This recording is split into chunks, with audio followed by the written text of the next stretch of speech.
Da que durante años hayamos poblado la provincia de Buenos Aires de universidades públicas, cuando todos los que estamos acá sabemos que nadie que nace en la pobreza en la Argentina hoy llega a la universidad.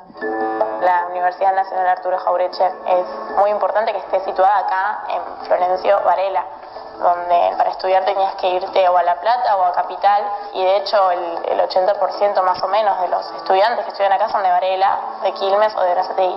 Una de las características que tenemos los estudiantes de Florencio Varela es que además de estudiar trabajamos por una necesidad que surge en la familia. Cuando llegué a esta universidad tuve la posibilidad de conseguir una beca y al tiempo pude conseguir un trabajo. Yo soy becada por un programa nacional que es Beca Bicentenario y lo pude sostener por un hecho de que fui aprobando las materias y me fue dando el promedio. Mis papás se pusieron muy felices cuando les dije que iba a estudiar ingeniería. Mis viejos nunca estudiaron en una universidad, terminaron el secundario de grandes, de hecho. Ellos creo que están más orgullosos que yo, me lo demuestran día a día. Hoy en día en el barrio todos los vecinos van, los felicitan y ellos están, la verdad que muy orgullosos. En la Universidad Nacional Arturo Jauretche hay miles de historias como la de Sonia, Nahuel y María, que todos los días con su esfuerzo refutan a la gobernadora Vidal.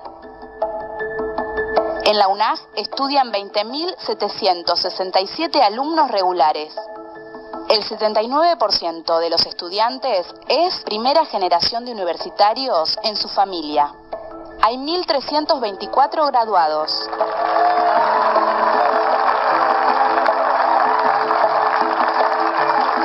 El 44% de los estudiantes de la UNAG trabaja y estudia. Se registraron 9.115 solicitudes de becas. 13.870 estudiantes accedieron al boleto estudiantil. Sí, gobernadora Vidal, es justo que la provincia esté llena de universidades públicas. El acceso a la educación superior, pública y de calidad, es nuestro derecho y el deber del Estado es garantizarlo. En la UNAG vamos a defenderlo. Los que estamos en la universidad, universidades del conurbano, UNAG, es justo llenar de universidades. Somos primera generación.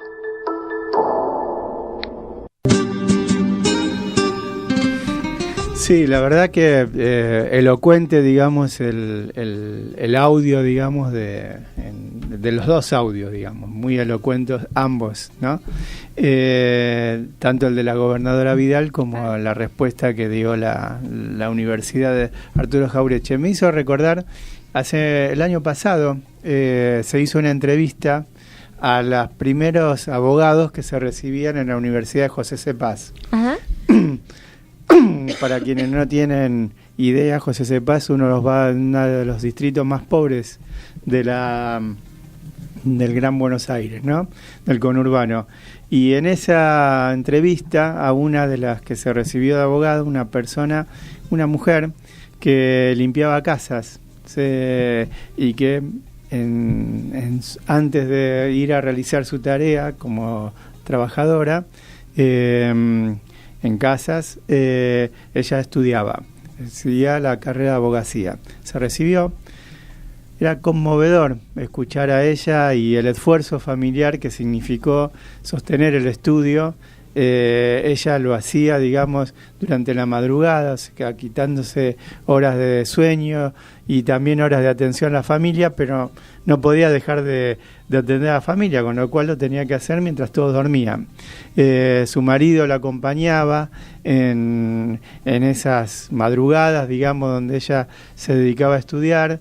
Eso era, realmente escucharla era muy conmovedor, pero además todo lo que significó para ella, en primer lugar, como mujer, como estudiante y ahora como profesional, el haber podido realizarlo, y todo lo que significó para la comunidad, porque ella ahora es la que tramita muchas de las cuestiones que tienen pendientes ese barrio, digamos. Contaba en esa anécdota que una de las vecinas tenía pendiente un trámite en el ANSES, y ella, al irse a presentar como abogada, pudo de alguna manera facilitar el trámite porque ya se presentó como profesional dentro de ese instituto y la vieron y la escucharon de otra manera. ¿Y cuántos casos de esos hay, no es cierto? Y por ese es como un caso emblemático que me hizo recordar estos testimonios de los ingenieros de la Universidad Arturo Jauretche, y también me hacía recordar cuando se aprobaron la creación de estas universidades. Esa es una aprobación que se hace en el Congreso de la Nación. Yo tuve oportunidad de participar, digamos, en las discusiones, tanto en el plano de asesores y presenciar la de los diputados, y la verdad que con qué desprecio, digamos, muchas veces se acusaba, digamos, que eran emprendimientos de los intendentes, que eran, digamos, una cuestión clientelística del lugar. Sin embargo, cuando uno iba a los lugares veía cómo los municipios estaban sosteniendo edificios que además también tenía que pagarle a docentes de otras universidades para que puedan brindar educación universitaria en esos lugares. Me acuerdo claramente la de Moreno, que tuvimos que ir a visitar, y en ese momento la diputada Adriana Puigros, que fue la que de alguna manera protagonizó, digamos, la posibilidad de que se generen estas universidades, les decía, ¿no?, que realmente era una tarea que tomaban la iniciativa los intendentes, que tomaban luego los diputados en la presentación de los proyectos, que sostenían los propios intendentes y las comunidades, y realmente era una tarea muy satisfactoria que los honraba, digamos, en su acción y en su representación que ejercían, tan denostada muchas veces de los intendentes del conurbano, denominados de distintas maneras por parte de la clase política, ¿no? Qué interesante, Tito, esto que traes acá. ¿Qué te parece si dialogamos con alguien que está esperándonos en el teléfono, bien, que es Yemil Sokolovsky? ¿Cómo estás? Buenos días, Yemil. ¿Qué tal? ¿Cómo están? Buenos días. Bien, gracias por estar aquí con nosotros, con Tito Marengo, con Silvia Dubrovsky.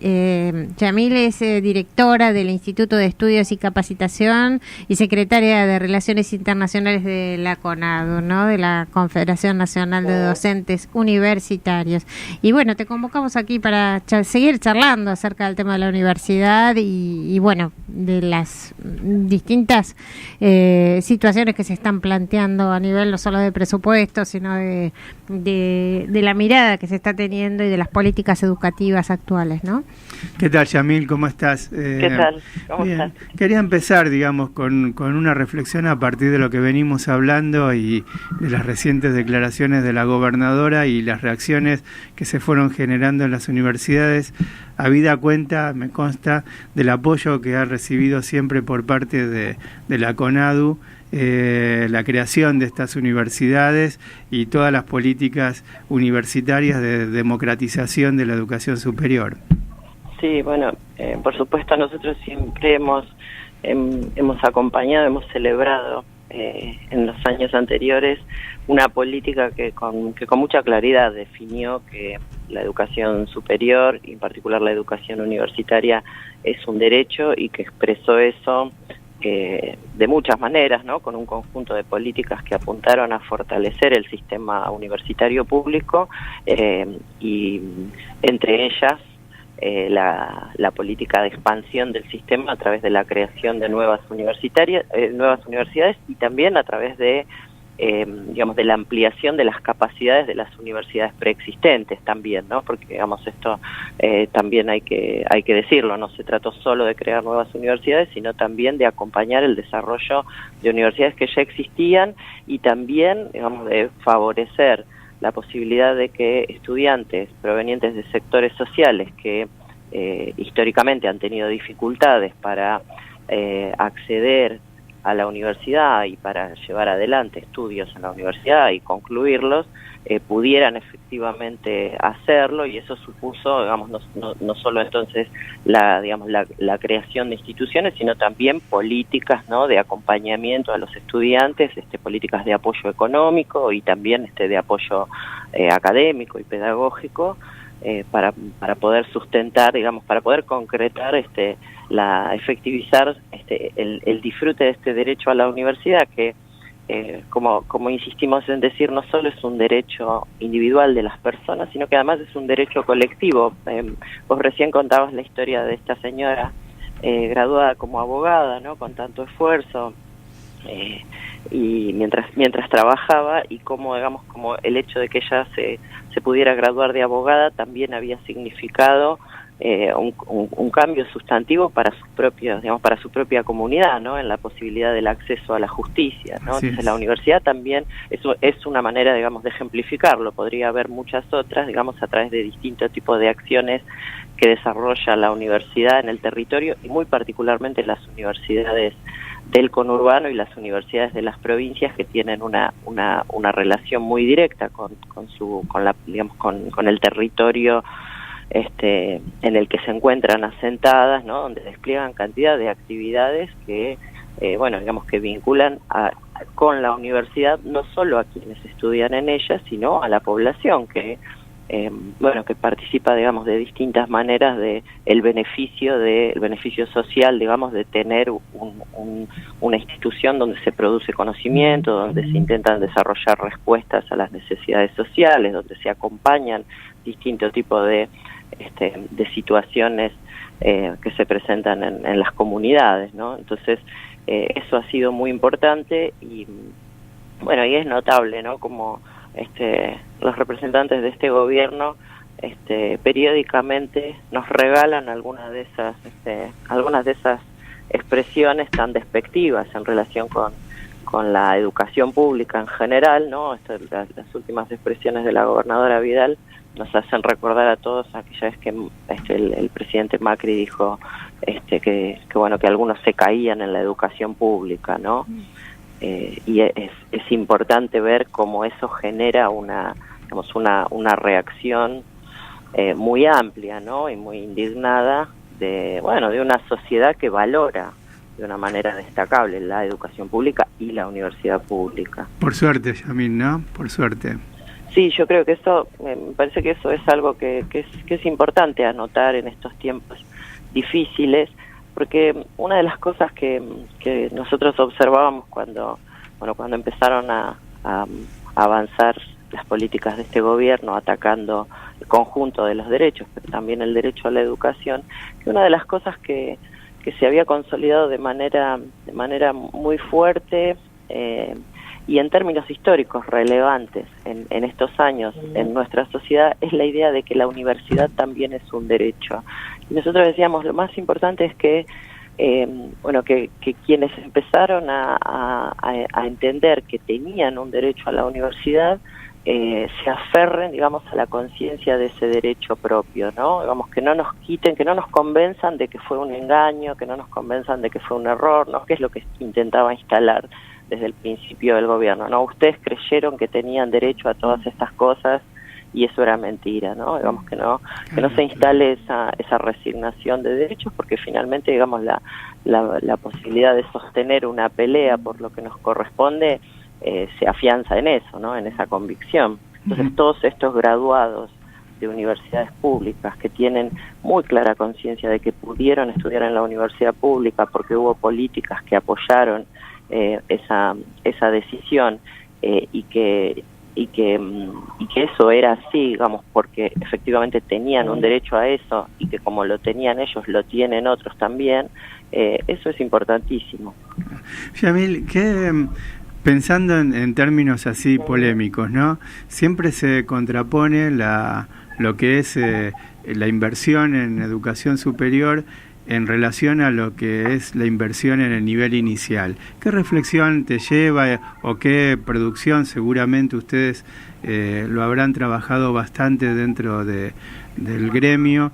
¿Qué reflexión te lleva para poder de alguna manera salir de esa medio como tramposa comparación entre lo que cuesta, lo que costaría y el beneficio que genera la inversión en el nivel inicial contra la inversión en el nivel superior?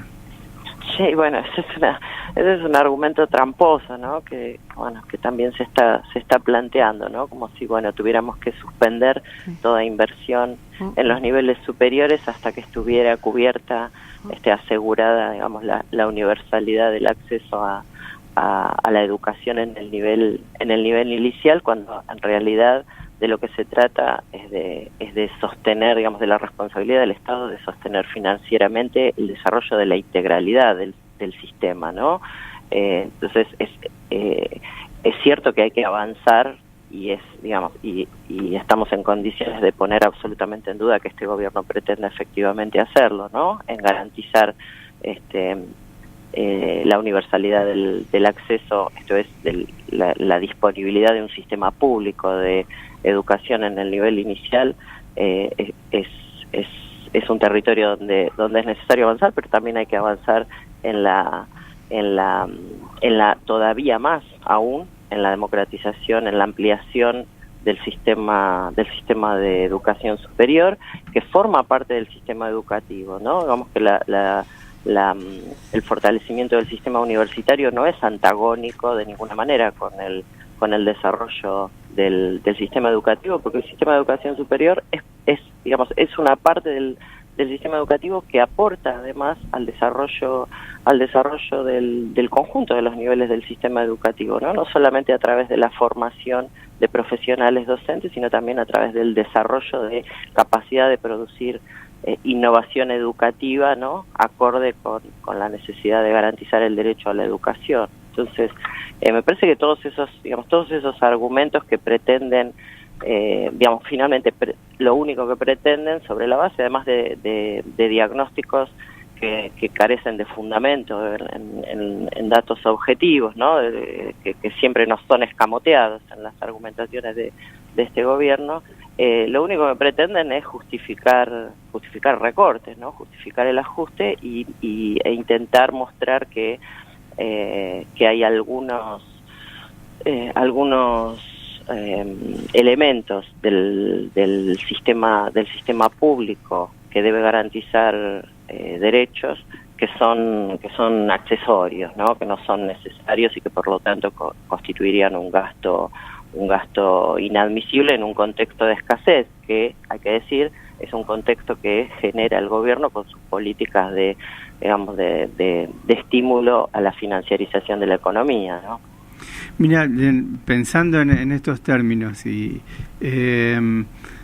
parece ser como que prima una lógica muy ligada a lo económico, porque se habla de tasas de retorno, de inversión, gasto.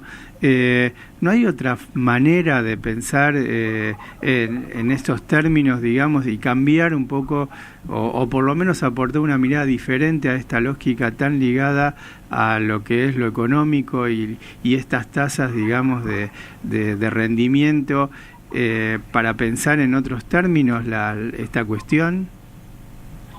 Sí, bueno, creo que el discurso que instala el cálculo eficientista en relación con las políticas públicas es absolutamente antagónico a una perspectiva de derechos, ¿no? Cuando nosotros estamos planteando como definición básica que la educación es un derecho, entonces dejamos de hacer cuentas, ¿no? Lo que estamos pensando es en la necesidad de garantizar elementos para la plenitud del desarrollo de la vida de las personas, ¿no?